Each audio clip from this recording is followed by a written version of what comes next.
Yes, kansubire gwe wenna oli bulungi ayekumiddeko ku Mamero Media UG manya neddoboozi Comrade Chris ensonga endese olunaku olwaleero Henery Mwanje osusize ebintu byokola. It is enough. Tetugenda kulaba generation yaffe ng'esaanawo bweti tusirike. Abantu abaliddawo batubuuze nti mwakolawo ki? Ng'oddidde omwana ali biro 18 ate ne bwabeera above 18 era ffenna tukimanyi nti etteeka eryayita ebisiyaga tebikkirizibwa mu Uganda. Naye ekintu kyogezaako okusiga mu mwana ono omuto n'otandika okumuwa content wa kikyala, ayambala kikyala, enviiri za kikyala, makeup wa kikyala, ebintu ebyo tubikooye. We have had enough.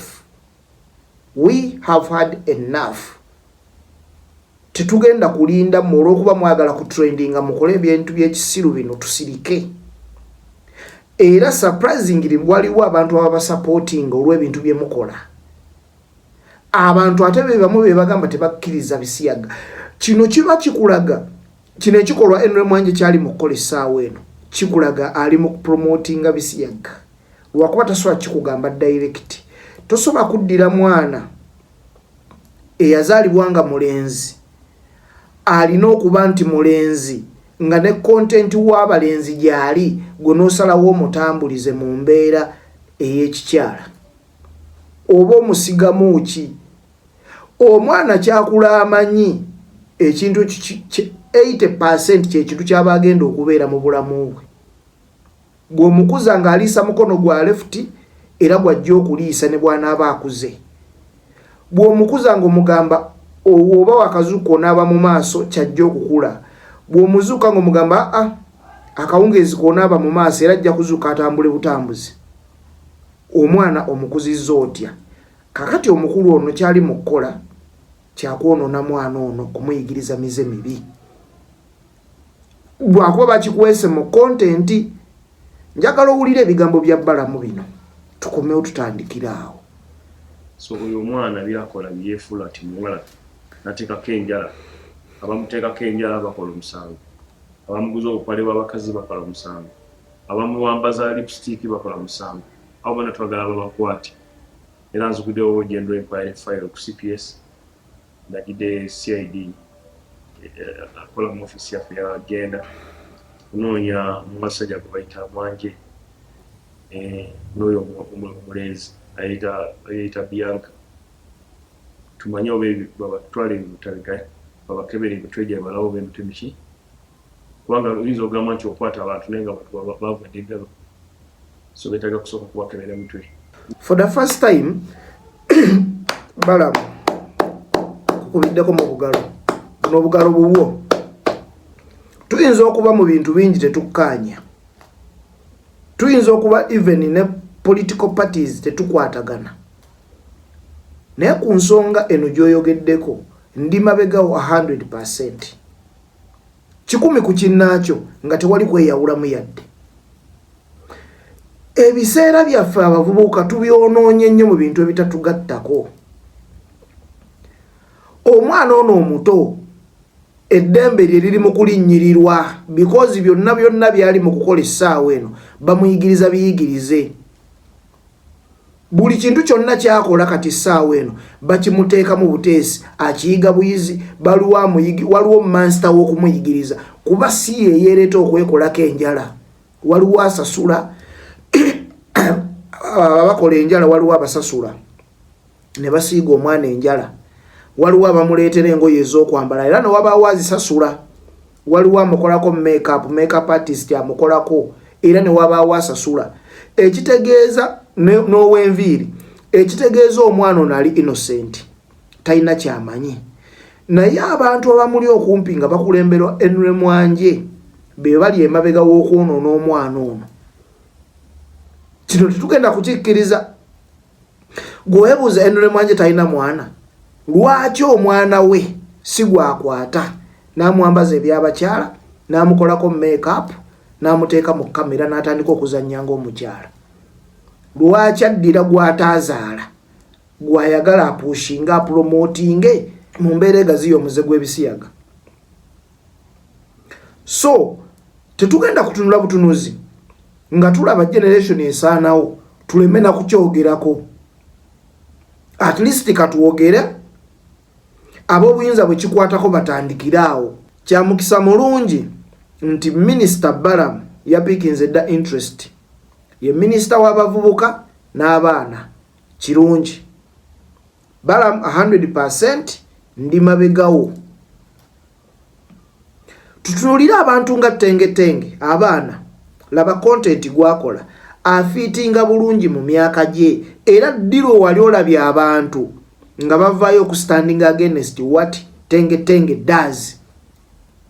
Oyagala okungamba nti ono omwana Pius ali famous nnyo okusinga Tengetenge.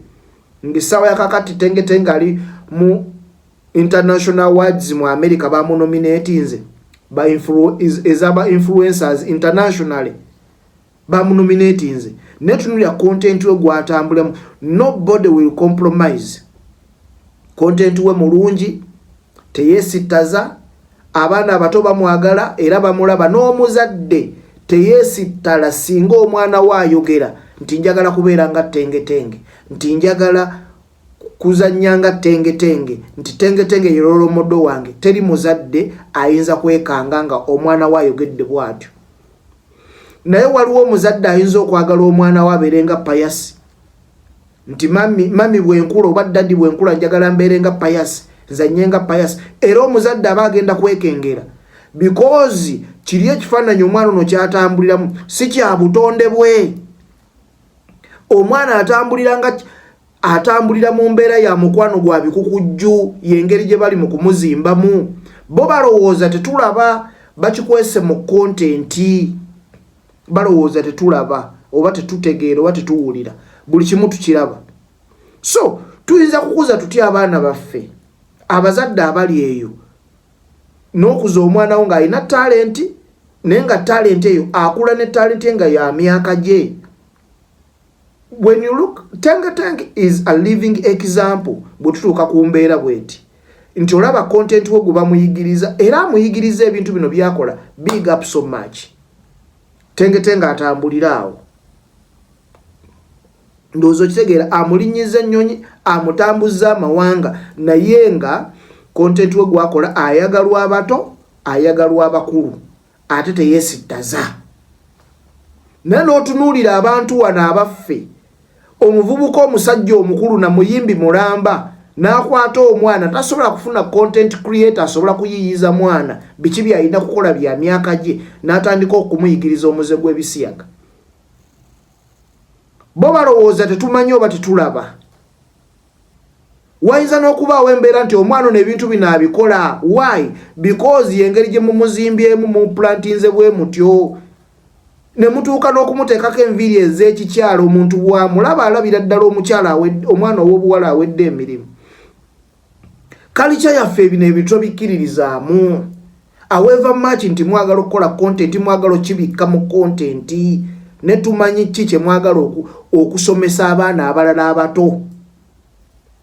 Ensonga eno si ntuufu and I don't support it.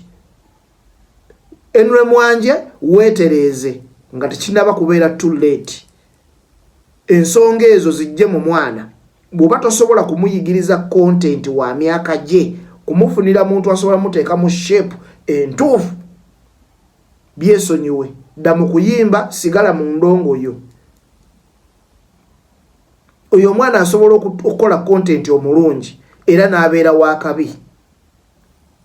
Naye si content yo gwe mumuyigiriza essaawa eno. That is wrong, unacceptable in our country, and it must stop with immediate effect. Tetugenda kutula generation yaffe ng'esaanawo tusirike. Abaana bangi abali successful tulya fresh kid. Tulira ono omuwala omulala naye ayimba fresh Felista. Bayimbi era bayimbira mu time entuufu gye balina okuyimbiramu. Time y'okusoma beera ya kusoma, time y'okugenda ku stage beera ya stage, There is time for everything. Ate olaba ne bye bakola music go bakolera yoyo wa myaka gyabwe si wa kuwemula. Nenze nalaba ko wano kapiripiti nga yimba ennyimba ez'obuwemu ez'obusegu ne nebuuza ani awandikira omwana ono ennyimba. So abantu abagaidinga abaana bano mumanye di lwe muyina okuba wa content na wa myaka ki content gwe muba wadde abafiitingamu ekintu ekyo mukiconsidering nnyo, otherwise mugenda kusanyawo generation nga temumanyi omwana kyanakulaalaba kyo kyagenda okubeera. N'atabuulirirwa yasaabala gwa bomba. For God and my country, yenze Comrade Chris, Mamero Media UGA channel. Teweerabira ku subscribinga na kugaba ka share yako buli muntu yasobola okulaba video eno. Mbagala nnyo mwenna, Ssaabasajja Kabaka awangaale n'Abagereka agerekere Obuganda. For God and my country, peace.